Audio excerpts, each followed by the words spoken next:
Can train him. Like a dog, my girlfriend texted her friends, mocking how oblivious I was to her manipulation. When the group chat finally leaked, the mask slipped. She didn't apologize. She sobbed, accusing me of being the abusive one for stalking her privacy. I didn't raise my voice. I didn't argue. I just walked out of the room, leaving her alone with her own meltdown while our friends watched in stunned silence. Feud. Hey Reddit, my ex thought she could run psychological experiments on me forever. Gaslighting, guilt trips, the whole manipulative playbook, she used them all. I kept my mouth shut, took meticulous notes, theme stakes, steak, and let her believe she was winning, but she had absolutely no clue what was coming for her. Before we get there, let me start from the beginning. You met Amber about a year and a half ago at a pretentious art gallery opening downtown. It was one of those exhausting Thursday night events where everyone drinks cheap wine and pretends to understand abstract painting. Beach. My buddy Jay dragged me along because his girlfriend was showing her photography. I was about to bail early when I heard a laugh cut through the entire room. It was loud, and she had zero shame about it. That was Amber. Feudel. Standing in front of a painting that was literally just a red square, dying of laughter with her friend. She was laughing because some guy tried to explain the deeper meaning to her like she was an idiot. And she found the absurdity hilarious. We started talking immediately. She was nursing a glass of white wine and complaining about her roommate's boyfriend who refused to move out. We exchanged numbers around 10:30 p.m. She texted me before I even reached my car. Already bored without you. The message read. It was cheesy, but it worked. I was 31, working as a medical equipment technician for several hospitals across the Austin area. Fixed heat scanners, X-ray machines, and ventilators. The pay was good, the hours were weird, and I spent a lot of time driving between facilities. Amber was 28 and worked in event planning for a major hotel chain. By week 6, she basically lived at my place. Her belongings appeared gradually. A toothbrush first, then a drawer, then half my closet. My sister, Riley, came over one morning and saw Amber's makeup covering my bathroom counter. Being kind of fast with this one, Riley said, while we grabbed coffee. It feels right though, I told her. Those were famous last words. I ignored Riley's warning. He had taken 2 years before moving in with her husband, Trevor. I thought I knew exactly what I was doing. The first few months were solid. We would cook together. Stay up late talking about everything and nothing. The shift started. Around month 5, she would ask what I was doing, and I'd say I was working late at the hospital in Round Rock. She would go quiet. Fiant. An angry silence. It was this heavy, disappointed quiet that made me feel like I had committed a crime. Even though I was literally saving lives, she'd say, "You're always at work." I worked the same schedule I always had, but she acted like it was a betrayal. I started checking in more often anyway, texting her between service calls to update her on my route. Then she started canceling plans at the very last minute. Dinner reservations. I'd be getting ready, and she'd text 30 minutes before. So tired. Rain check. No problem, I'd reply. You're not mad. Why would I be mad? Most guys would be, she'd reply. I'm not most guys. Faye. She'd go silent for an hour, then send a long curated paragraph about how much she appreciated me being understanding, contrasting me with her ex who used to flip out over small things. I'd reassure her. Tell her it was fine, and we'd move on. Around month 8, Jay noticed something during a weekend when the four of us went to dinner. Amber spent the whole meal on her phone. She wasn't being subtle about it, either. He was full and scrolling, laughing at things, and typing long responses. When the food came, she barely looked up from the screen. You okay? I asked gently. Yeah, just handling some work stuff. At 9 p.m. on a Saturday. He gave me a cold, sharp look. Since when do you monitor my phone time? I don't. I was just asking. Well, don't. Mia and Jay went silent, and the rest of dinner was awkward as hell. In the car afterward, Drew was sweet again, apologizing and saying she was just stressed about an event. I told her it was fine, and she grabbed my hand, telling me I was the most patient guy she'd ever dated. That should have felt good, It didn't. Texted me the next morning. Dude, that was weird last night. Yeah. You notice she only apologizes after you don't react. What do you mean? Watch the pattern. She pushes. You stay calm, she apologizes and gets sweet. Ehun. Repeat. I didn't respond to Jay, but I started watching. He was right. Over the next few weeks, I saw it play out again and again. She would escalate something small just to see if she could get a rise out of me. Feed. I stayed calm, and she would flip back to being affectionate, like she was addicted to the emotional cycle. By month 9, we were at a house party with some of her work friends. Fiction. I was talking to a guy about the CT scanner id just finished repairing when Amber walked over with her drink. Blake fixes hospital stuff, she said to the group, emphasizing maintenance guy things in a tone that made it sound like I was a janitor. I'm a medical equipment technician, I corrected her. I work on CT scanners, MRI machines, and ventilators. She laughed dismissively. Right. Sorry. He gets very specific about the title. One of her friends, Nicole, jumped in. That actually sounds really cool. Like you have to know engineering and medicine. Sort of. Yeah, it's a mix. Amber put her hand on my shoulder. Fate. Her grip a little too tight. He's also super risk-averse. Won't even ride roller coasters. Total homebody. Everyone laughed, and she kept her eyes locked on mine, waiting for a reaction. I just shrugged. Someone's got to be the responsible one.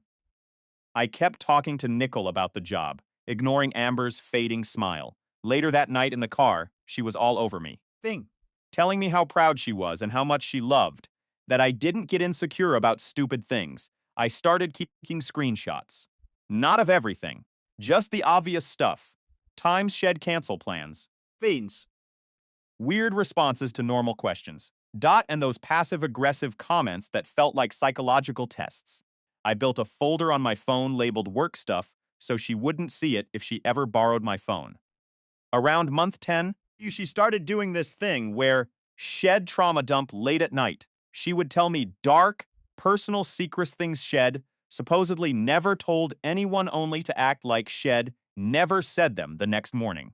Tactic to make me feel like I was the only one who truly knew her, creating a false sense of intimacy. Then came the group chat incident. We were hosting a game night. Bing. Amber had left a marker on the kitchen island while she went to the bathroom. Dinged. Then it dinged again and again. A notification popped up from a group chat titled The Inner Circle. My name appeared. Fact. I can train him like a dog. The text read. I told him I was stressed, and he literally brought me breakfast in bed without me even asking.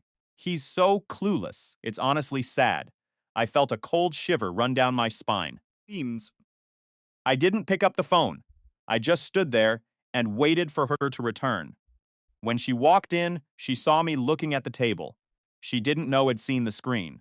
Everything okay? She asked. Then, her voice dripping with that fake saccharine sweetness. Everything is perfect, I said, my voice steady. I realized then that this wasn't a relationship, it was an experiment. Fiended. She was testing how far she could push me before I snapped. She was waiting for me to be the abusive one, so she could have a story to tell her friends. I wasn't going to give her that satisfaction. I spent the next month acting exactly as she expected, the clueless, patient boyfriend. I let her cancel plans. I let her mock me in front of friends. I let her treat me like a subordinate. But all the while, I was gathering the final pieces of evidence. I didn't just have screenshots. I had logs of dates, times, and her manipulative patterns. One Tuesday, I went to my boss and requested a transfer to the night shift at a hospital 3 towns over. I didn't tell Amber. I started moving my valuables to my sister Riley's house. The day came for the final showdown. I didn't storm out. I didn't scream. I waited until she was having another one of her fun brunches with her friends at our place. I walked into the living room while she was in the middle of a story about how pathetic I was. Bing. Oh, hey, Blake, she said, startled. You're home early. I'm actually not home, I said, holding up my phone. I'm just picking up the last of my things. Her friends went silent. What are you talking about? She asked. Fused. Her voice rising.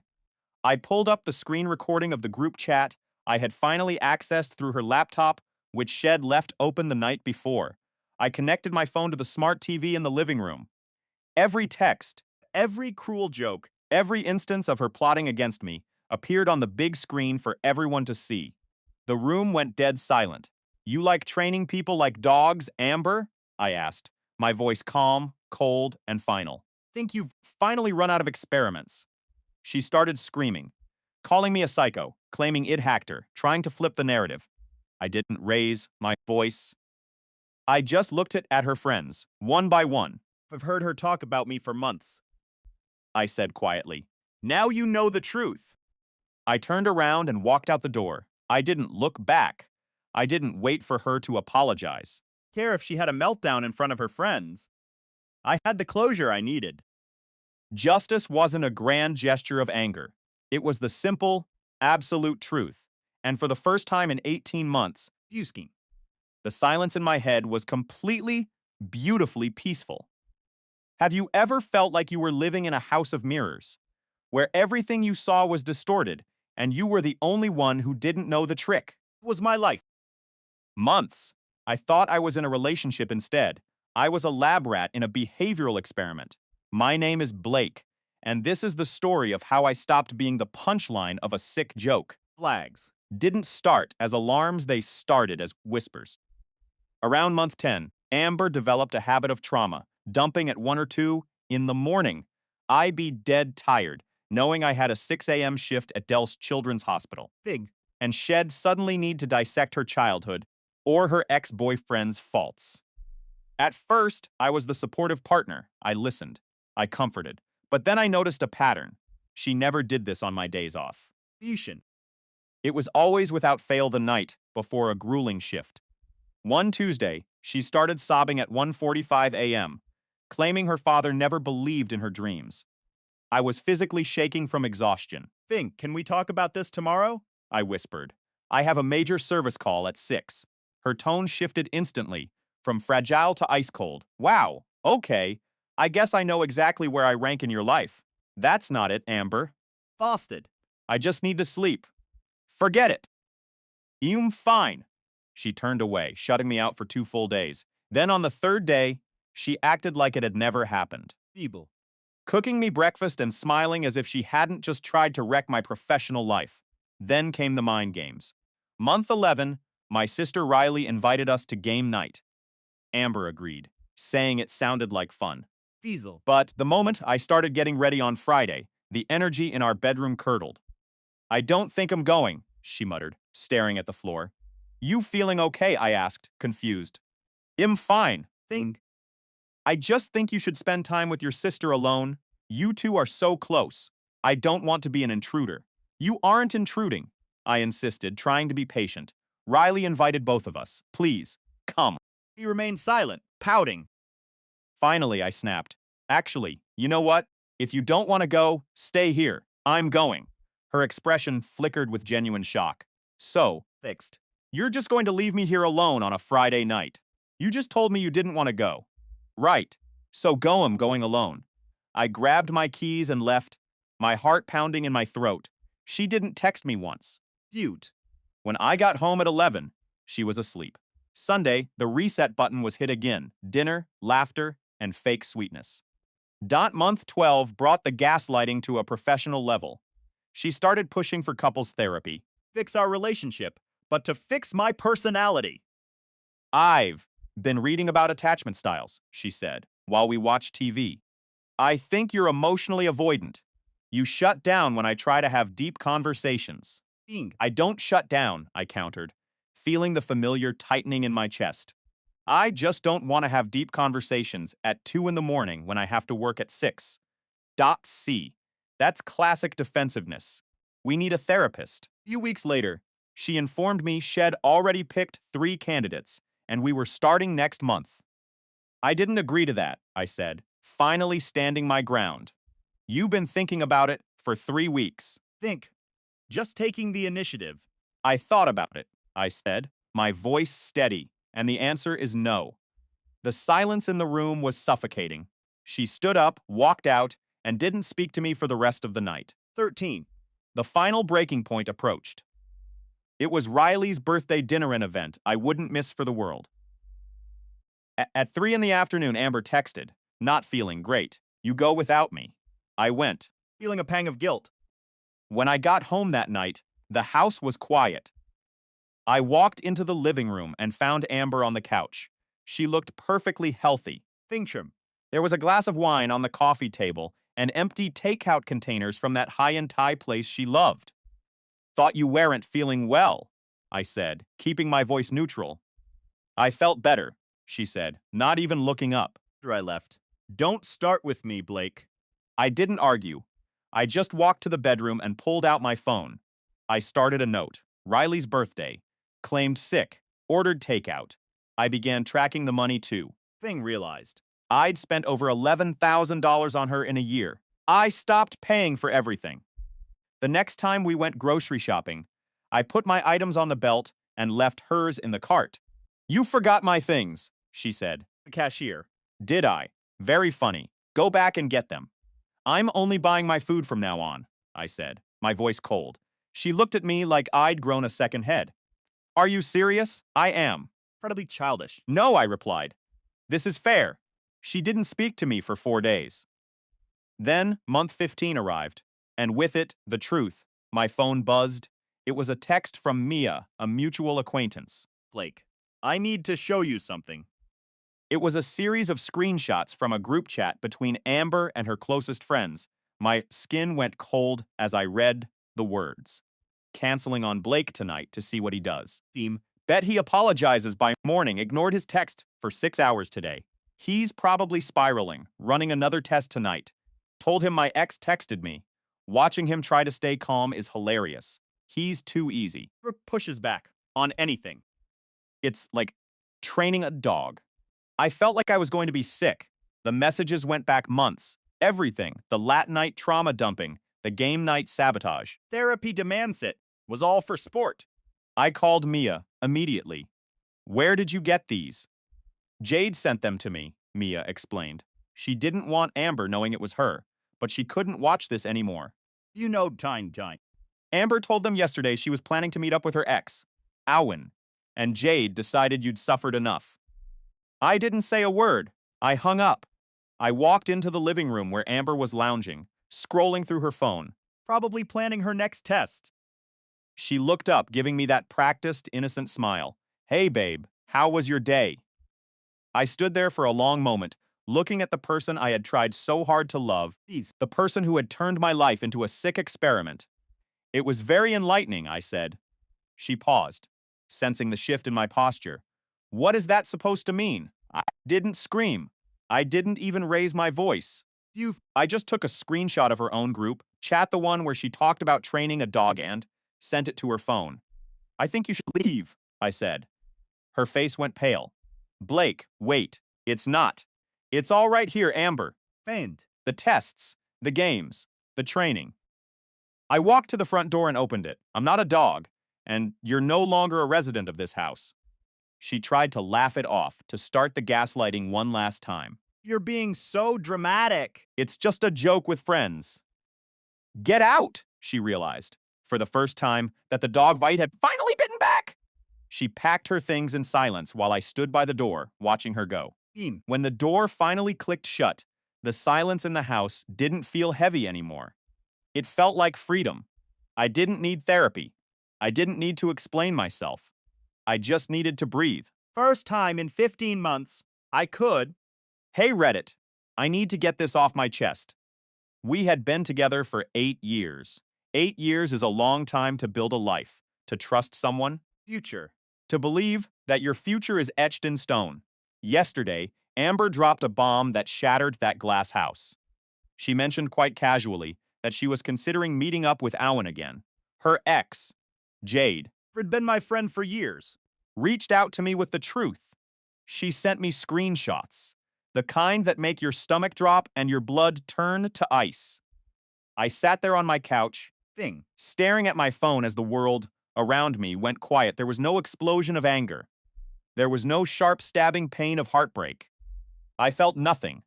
I felt incredibly calm. Thanks for telling me, Jade, I said. Finged. My voice sounding like it belonged to someone else. What are you going to do? She asked, her voice tight with worry. I don't know yet, I replied. I hung up and scrolled through those screenshots again. Saved every single one of them to my work folder. Then I created a new subfolder and labeled it Evidence. I didn't confront Amber that night. I didn't change my behavior by even a fraction. I just watched. Phew. She came home around 8 p.m. She kissed my cheek, asked about my day, and acted as if everything was perfectly normal. I made dinner. We watched a show together. I tucked myself into bed, Phew lying beside her while she had no idea that her secret had been unmasked. Over the next 2 weeks, I conducted an experiment. I started saying no to the small things. Function. The plans I would have usually agreed to without a second thought. The favors she asked for on a whim. Can you pick up my dry cleaning? She'd ask. I can't'd say. I've got a service call in that area, but I won't have the time. Fuse 'em. But you're already going to be there, she countered.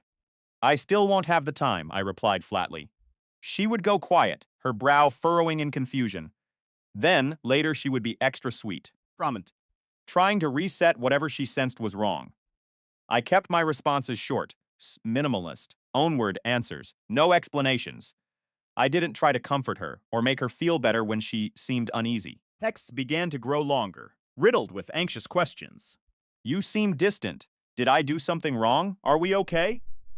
I would wait 3 or 4 hours just to hit send on a towered reply. We're fine. By the third week, he was spiraling. She followed me around our apartment, pestering me about whether I was angry, trying to force conversations about our future, and suggesting spontaneous trips to Colorado. I agreed to nothing. Committed to nothing. I gave her absolutely nothing. She hated it. I realized then that I wasn't her boyfriend anymore. I was a placeholder, a practice dummy.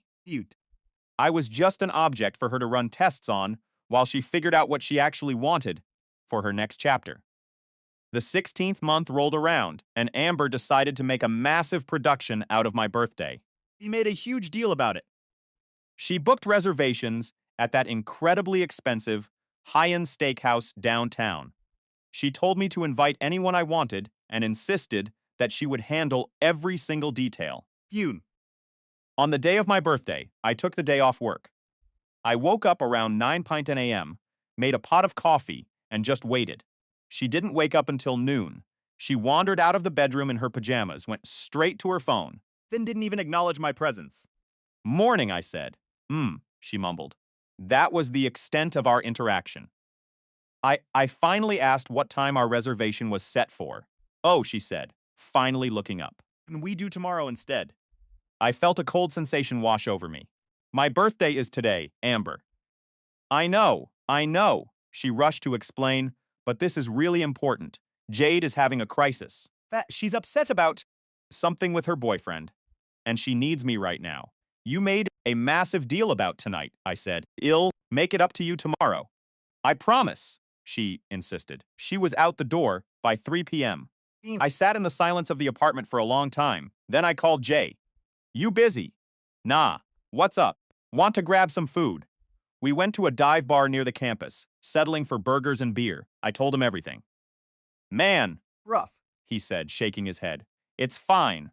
I told him, it's not fine, dude. It's your birthday. Honestly, I'm good. He looked at me, his eyes searching, trying to decipher the shift in my demeanor. Being weird lately. Calm, but weird. Just paying attention. To what? Everything. I showed him the screenshots from the group chat. I even showed him the one from earlier that day, where Jade mentioned she was at work all evening. Amber had used her as a convenient cover. Jay read through them slowly, his expression shifting from confusion to cold, hard realization. How long have you known about this? 3 weeks. And you haven't said a word. What's there to say? She told me exactly who she is through her actions. I'm just deciding how to handle it. You're freakishly calm about this, Jay remarked. Things because I already know how this ends. Yeah? How? She's gone. I'm just figuring out the timing. He nodded slowly, respecting the resolve in my voice. Need help when you finally pull the plug. Probably I'll let you know. Finished our food, drank a couple more beers, and talked about normal things work. Sports, Riley's new job at the museum. I got home around 9. Amber wasn't back yet. I went to bed. She woke me up at 1:15 a.m. She was stumbling drunk, reeking of tequila, and her mascara was smudged down to her chin. Happy birthday! Baby, she slurred. Her words thick. Didn't forget! She leaned in to kiss me, but I turned my head away. You seem mad, she whispered. I'm tired. Going back to sleep. She grew instantly agitated. She started crying, claiming that I didn't appreciate her. She insisted that she was just trying to be a good friend. That I was being cold and heartless. I didn't respond. I just rolled over and faced the wall. She cried until she passed out.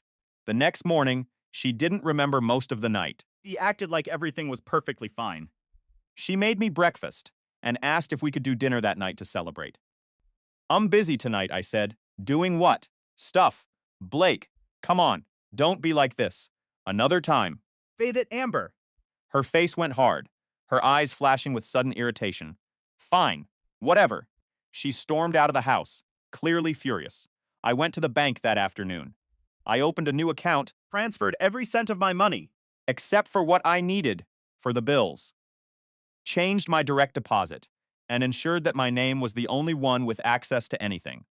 Then, I called my landlord, Mr. Will. Had a great relationship for 6 years. Hey, I need a favor. What's up, Blake? I need the locks changed today if possible. I'll pay extra. Everything okay? It will be. I just need it done. Well, he hesitated. Benzin. Shez's not on the lease, so you should be clear legally, but not a lawyer.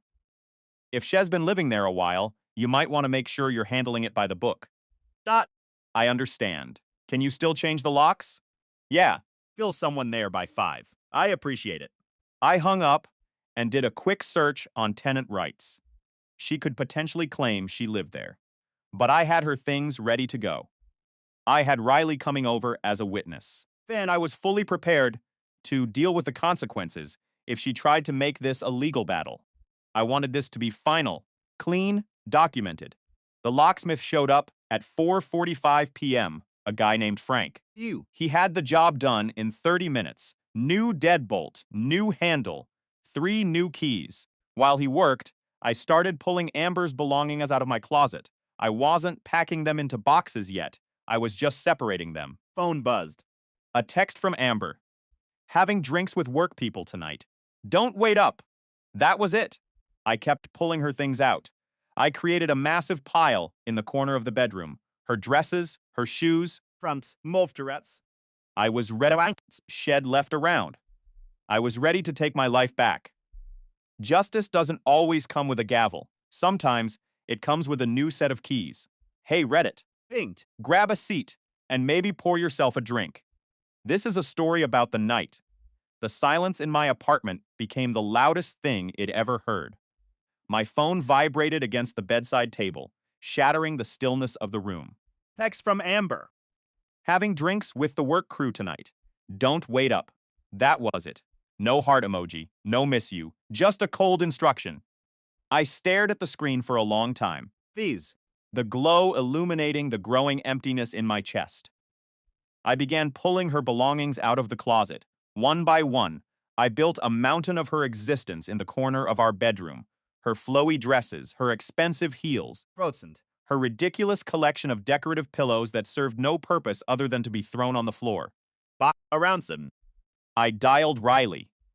I kept my voice steady, asking if she could come over the next morning with a fleet of moving boxes. I didn't give her the details, just told her. It was about Amber. She agreed immediately, promising to be at my doorstep by 8. After I hung up, Scanned the apartment. clearly distinguishing what was mine and what was merely occupying space. I went to bed, and surprisingly, I slept like a stone. I woke up at 3:45 in the morning. I reached across the bed, expecting the weight of her, but my hand met only cold, empty sheets. I grabbed my phone, hoping for a just got home text. Nothing. I opened the location sharing app we had set up months ago, Phasey back when Shed insisted on it, because a friend had gotten stranded downtown. The blue dot loaded on the map. It sat perfectly still on Westlake Drive. It had last updated at 3:32 in the morning. My stomach dropped, Fens. but my head stayed perfectly clear. I knew that address better than I knew my own current address. It was Owen's place, her ex. I watched that little blue dot for 15 minutes. It didn't move an inch. Figs. I took a screenshot, saved it to a folder labeled evidence, and deleted the app. I went back to sleep, the decision already carved in stone. Riley arrived at 8 with her truck packed with cardboard boxes. Fendant. She took one look at my face and the pile in the bedroom, and she didn't need to ask a single question. I showed her the screenshot from the night before, proof that Amber had been at Owen's since the early hours of the morning. Fienton. Riley just nodded, offered a small, sad apology, and we got to work. We packed with the efficiency of a military operation. Clothes, shoes, bathroom products, half-finished books, dozens of candles. Few. We taped boxes shut and labeled them with surgical precision. By noon, 31 boxes were stacked in the living room, a graveyard of our relationship. Riley paused, looking at me with concern, He asked. if I was truly going through with it. I told her yes, and when she offered to stay, I declined. I needed to finish this alone. Before she left, she gave me a fierce hug and told me she was proud of me. Few. Once the door clicked shut, I sat on the couch and waited for the inevitable. I made coffee. Checked my phone still, nothing from Amber. She walked in at 20 in the afternoon. Fingted. She was wearing the exact same clothes from yesterday. Her hair was a bird's nest, and she was carrying her heels in her hand, walking in her stockings. She saw the tower of boxes and froze. "What is this?" she whispered. Stuff. I replied, my voice devoid of emotion. "Blake, what on earth are you doing?" I looked her dead in the eye. "Where were you last night?" I watched the machinery of her face change.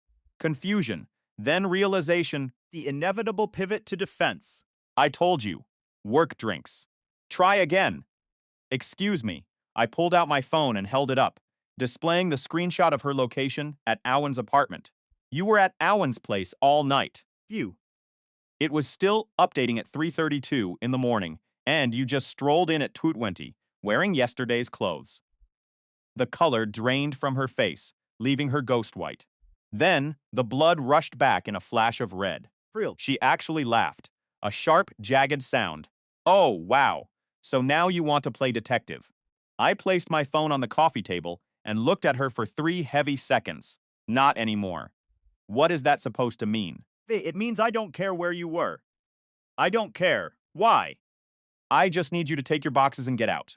You're insane. Nothing even happened." "I'm done, Amber." She marched toward the door, Ease. clearly expecting me to beg her to stay or to argue. She jammed her key into the lock. It wouldn't turn. She tried again, frantic. Nothing. She turned to stare at me, her eyes wide. "You changed the locks." My apartment. "My name is on the lease, too." "Actually, it isn't. You never wanted to be on it, remember? You said it felt too permanent." Her eyes welled up with tears.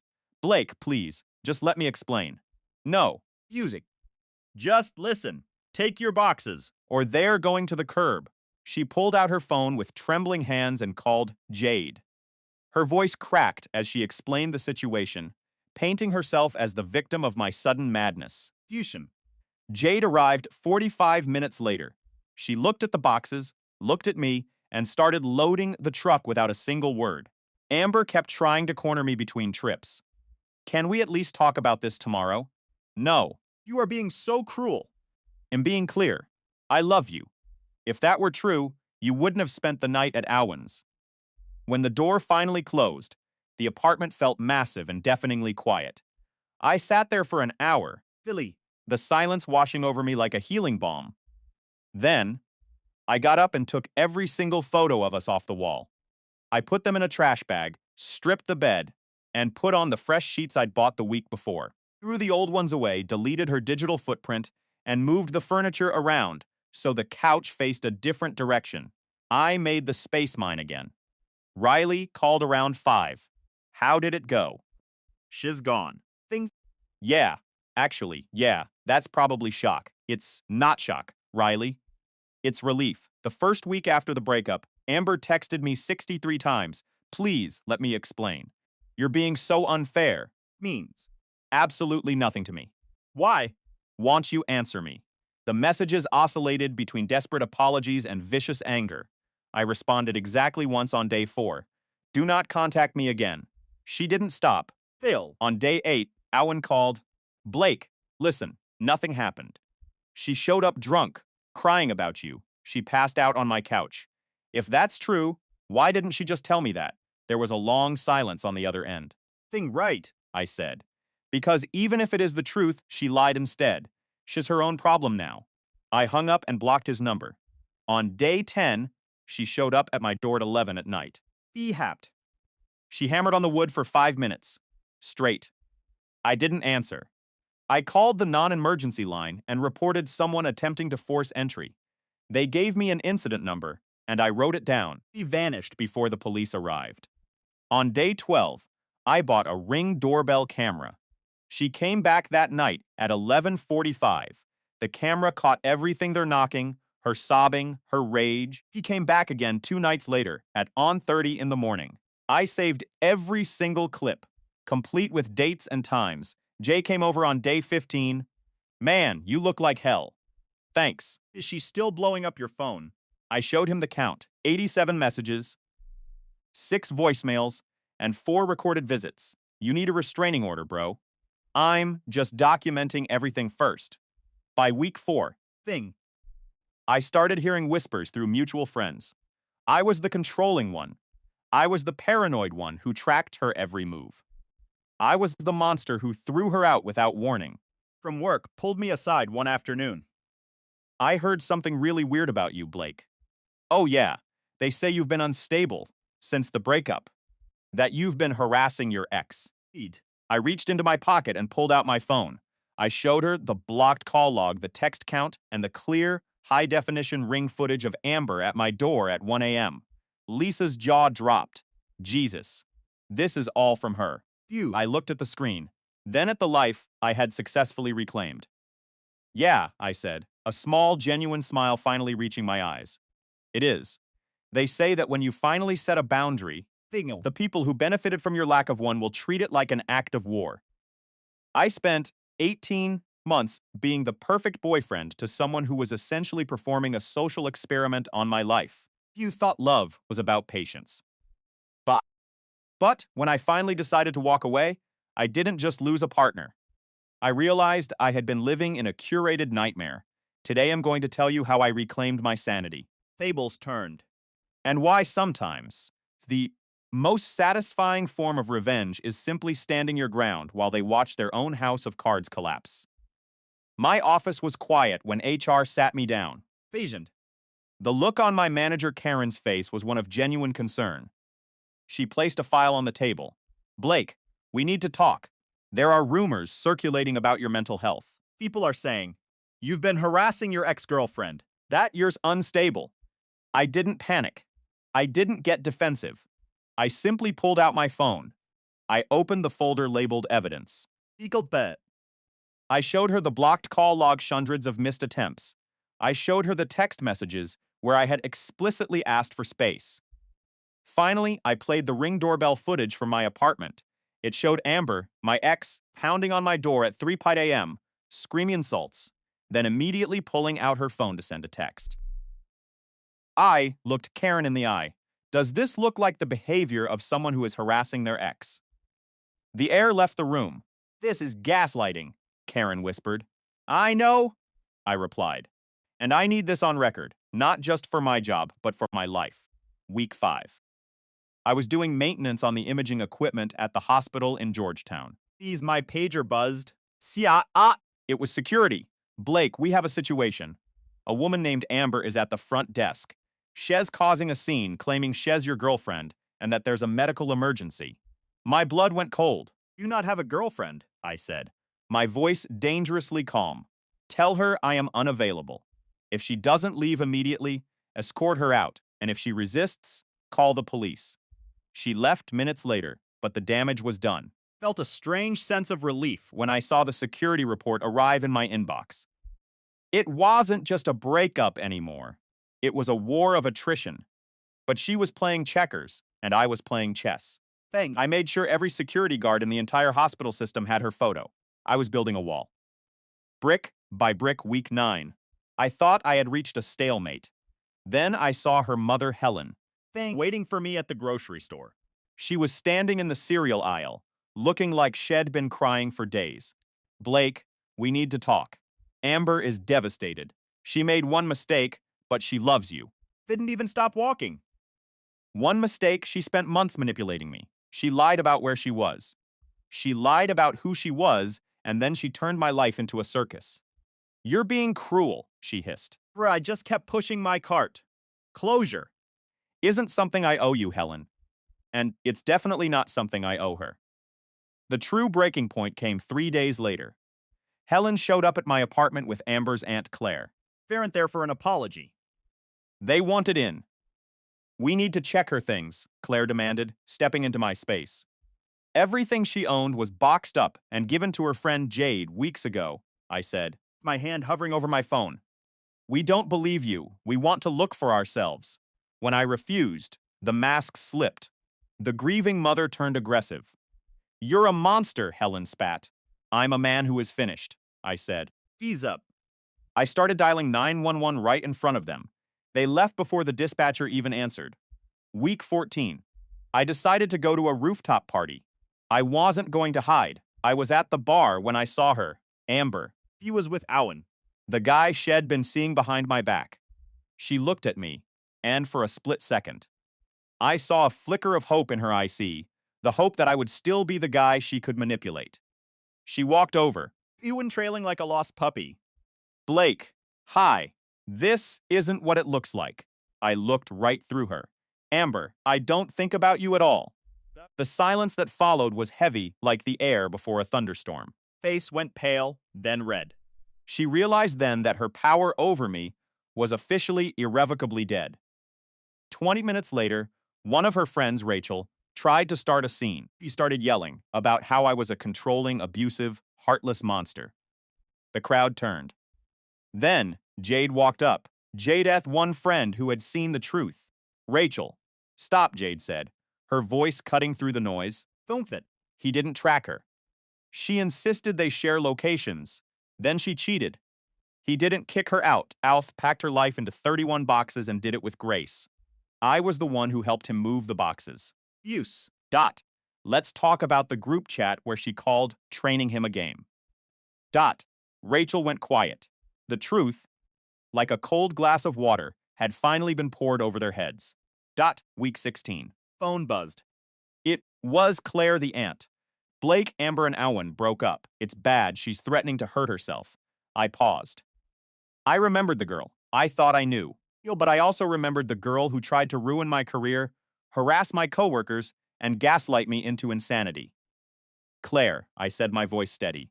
If she is a danger to herself, call 911. That is what professionals are for. Thanks. I hung up. I didn't block the number immediately. I just watched the phone go dark, placed it on the table, and walked to the kitchen to make a cup of coffee. The silence in my apartment wasn't lonely anymore. It was peace. First time in a long time, it was all mine. Don't ever let someone else's drama define your worth. If you're currently in the middle of a storm, remember, you don't have to stay in it to prove you're strong. Good. Sometimes the best thing you can do is just leave the room. If you found this story helpful, hit the like button and subscribe. You are not alone. And you are definitely worth more than the chaos they try to throw at you. Phone screen flickered in the dim light of the living room, casting a ghostly glow over my face. It was an unknown number, but I already knew who it was. Blake, listen. Amber and Owen broke up. It's bad, okay. Voice on the other end was frantic, trembling Helen. I didn't move. I didn't even blink. Okay? Is that all you have to say? I don't know what you expect from me, Helen. She's telling everyone she's going to end it. Shez talking about hurting herself. I felt a cold shiver, not of fear but of exhaustion. Then call 911 Helen. I'm not trained for a crisis, and I'm certainly not her caretaker anymore. You're so cold, Blake. You're heartless. Fim. Just realistic. If Shez in genuine danger, call the authorities. Fim Dunn being the protagonist in her tragedy. I hung up. I didn't hesitate. I tapped the screen and blocked the number. False. The room fell back into a heavy, suffocating silence. 18 weeks passed. Life became a series of quiet, deliberate movements. Then the phone buzzed again. This time, it was Jade. Blake, heads up, she said, Being her voice tight. dot Amber and Owen officially split 3 days ago. I leaned against the wall, listening. He caught Heron the middle of the night, texting someone else. She's been blowing up my phone, figs.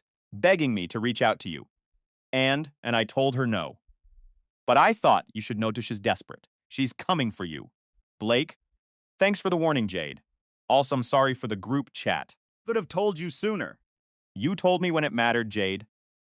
That's enough. I hung up, staring at the ceiling. She thought I was handling it well. But the truth was, I wasn't handling anything. Simply deleting.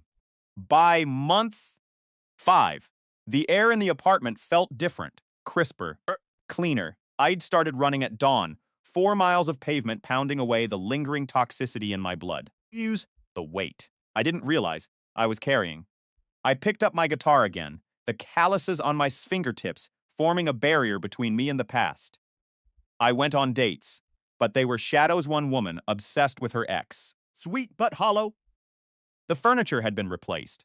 The coffee table where she used to drop her keys, the couch where she'd sit and weave her narratives it was all gone. Riley came over one Saturday with a bag of Thai food.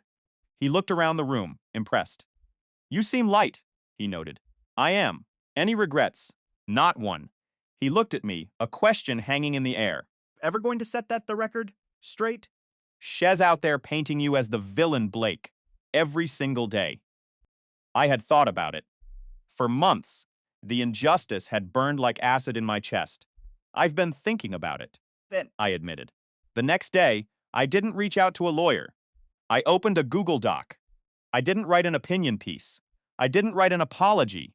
I just started dumping the truth, evidence. thing. Screenshots of the group chat where she plotted her experiments on my mental state.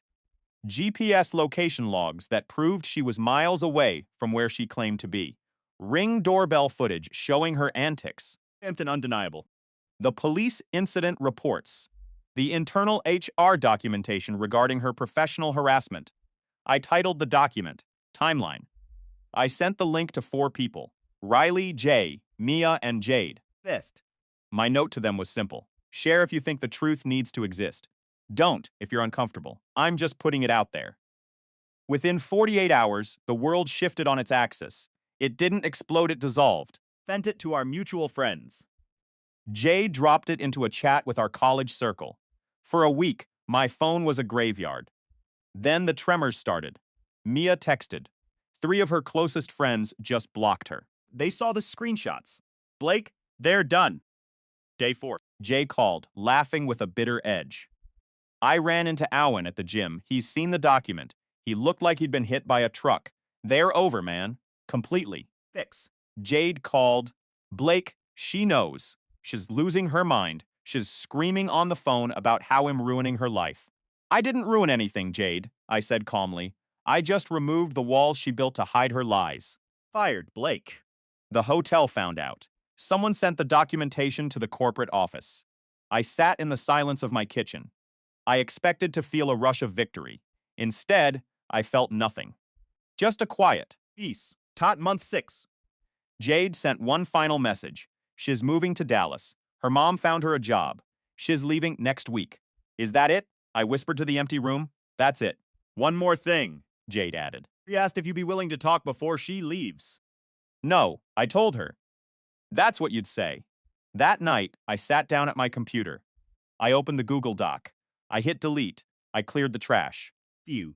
I went into my files and purged every single screenshot, every video, every piece of evidence. I deleted her contact. I deleted her mother's number. I deleted the group chat history. Yeah. Emptied the cloud. The folders, Teapot. the cache, the evidence was gone from my hands, but the truth remained in the world, and that was enough. The day before she was scheduled to drive to Dallas, my phone buzzed. Blake, it's me. I know you won't talk to me. Thinks, but I need to say this. I'm. Sorry for the lying, for the manipulation. You were the best thing I ever had, and I tore it apart because I was terrified of how good you were. I'm leaving tomorrow. I hope you find someone who deserves you. I read it twice. My heart didn't race. My hands didn't shake. I locked the phone and set it on the coffee table. I didn't reply. I didn't block it yet. I just left it there. Fenged right. A testament to a ghost I was no longer haunted by. I went to bed, and for the first time in years, I slept through the entire night. The next morning, the sun hit the balcony with a brilliance that felt like a fresh start. Vect. My finette two more messages, both pleas for a response. I deleted the thread. I went for a run, 4.2 miles, my lungs expanding with the crisp, clean air of a life that finally belonged entirely to me. Drove to the hospital in Round Rock. The service call for the X-ray machine simple and rhythmic. As I calibrated the sensor array, the radiology tech looked over at me, working this weekend. Maybe, I smiled, tightening a bolt. Probably just some quiet time. Keeping things simple. I finished the job, closed the machine, and walked out into the Texas heat. I checked my phone one last time before getting into the truck. Nothing. No ghosts. Fuses. No drama. Just the hum of the engine and the road ahead. I put the truck in drive, looked at the horizons, and kept moving. For the first time in my life, the future didn't look like a threat. It looked like a blank page. Finally ready. To write the next chapter. They say that the loudest sound in a marriage isn't the screaming or the slamming doors. Feng, it's a silence. When you finally realize you've been living with a ghost of a person who never actually loved you. I spent years trying to fix a broken machine, never realizing the machine was designed to keep me trapped. Fiction. Until one Tuesday, the silence finally started to sound like freedom. I spent my days fixing medical imaging equipment in hospitals across Texas. My life was a sequence of diagnostic reports, calibrated scanners. Friend, and the hum of X-ray machines. That afternoon, I was at the hospital in Round Rock, wrapping up a routine service call. I remember chatting with the radiology tech about his weekend plans at Schlitterbahn. It felt normal. Faint, almost painfully mundane. But that's how betrayal operates, doesn't it? It hides in the mundane, right between the lines of a conversation about water slides and shift schedules. I walked out to my truck. Texas. Sun. Hitting my face like a physical weight. I checked my phone, a reflex, really. There was one new text from an unknown number. I guess this is goodbye then. I stared at the screen. Thumb hovering over the glass. 5 seconds. That was all the time it took for the last 3 years of my life to shatter. I didn't reply, I didn't call. I simply hit block, tossed the phone onto the passenger seat, and drove.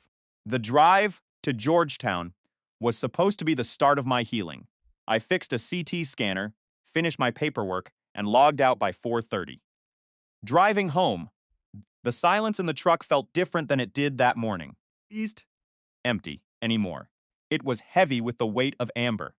Amber, who promised me forever while she was busy building a life with Owen behind my back. Amber, who used gaslighting like a weapon, First. making me feel crazy for questioning the late nights and the business trips to Dallas. When I got home, I put my keys on the counter. I grabbed a cold beer and stepped out onto the balcony. The sun was dipping below the horizon, Finged. painting the sky in colors that felt mocking in their beauty. I sat there, watching the light fade, and for the first time, I didn't reach for my phone to see if she had messaged. I didn't care where she was. They didn't care who she was with. I realized then that she hadn't just cheated on me. She had been renting some space in my head that I was now ready to reclaim. After dinner, I picked up my guitar. I played for an hour, Finged. the chords vibrating through my chest, chasing away the static of her voice. When I finally went to bed, I checked my phone one last time. Work emails. A message from Jay about the weekend. Nothing from her. No location pings. No fake apologies. No passive-aggressive screenshots. I lay down on those fresh, clean sheets, and for the first time in months, I didn't reach across the bed. I wasn't looking for her. I was finally, Truly alone. and it was the best sleep I had experienced in years. Wednesday morning started at 6:15. Coffee, a run, and back to the hospital grid. I was driving to a site in Westlake. Loud enough to drown out any lingering thoughts of the past. Then, my phone rang. It was an unknown number, but this time the caller ID showed a location. Georgetown Hospital, I answered. expecting a technician needing a manual. It's Jade, a voice whispered, shaky and terrified. Jade. Amber's former best friend, the one who Amber told me had moved to Colorado months ago. "I'm in the emergency room," she said, Perfect. her voice cracking. "Amber didn't move away, and she didn't just break up with you." My heart stopped. "She's been keeping a Google Doc, a timeline of everything she stole from you. Phew. And she's trying to pin her medical debt on your social security number." The betrayal wasn't just emotional anymore. It was legal. It was calculated. It was cold-blooded. I didn't drive to the next service call. To the hospital. I found Jade in a holding room, looking pale, her arm bandaged. She handed me a printed stack of paper screenshots, account numbers, Evil. and a confession she had forced Amber to write before the fight that sent her to the ear. Amber hadn't just been cheating. She had been setting me up to take the fall for a massive identity fraud scheme. Inga for Nejin. I realized then that my normal life had been a surveillance operation. I walked to the front desk, found the administrator, and handed over the folder. I didn't yell. I didn't scream. Feud. I just watched as the staff contacted legal and the authorities. When Amber walked into the lobby 20 minutes later, expecting to meet someone else, she froze. The look on her face wasn't one of guilt. It was one of pure, Using. unadulterated fury, the realization that she had been outplayed by the person she thought was too passive to notice. Police took her statement, and I walked out of that hospital with my head held high. I had the evidence, Theory. I had the truth. and more importantly, I had my future back. I drove home, parked the truck, and looked at the house. It didn't look like a prison anymore. It looked like a home. I walked inside, turned off my phone. For the first time in my life, I didn't just move on. I started over. If you've ever felt like the person you love is holding a mirror that shows you a version of yourself you don't recognize, know this: you are not crazy. And you are not alone. Guys, we are so close to hitting 100,000 subscribers on this channel. If you aren't subscribed yet, please consider hitting that button. Helps us reach more people who need to hear these stories and reclaim their own peace. Thank you for being part of this journey, and thanks for making this dream come true. Until next time, keep your head up You deserve better. than the silence of a lie.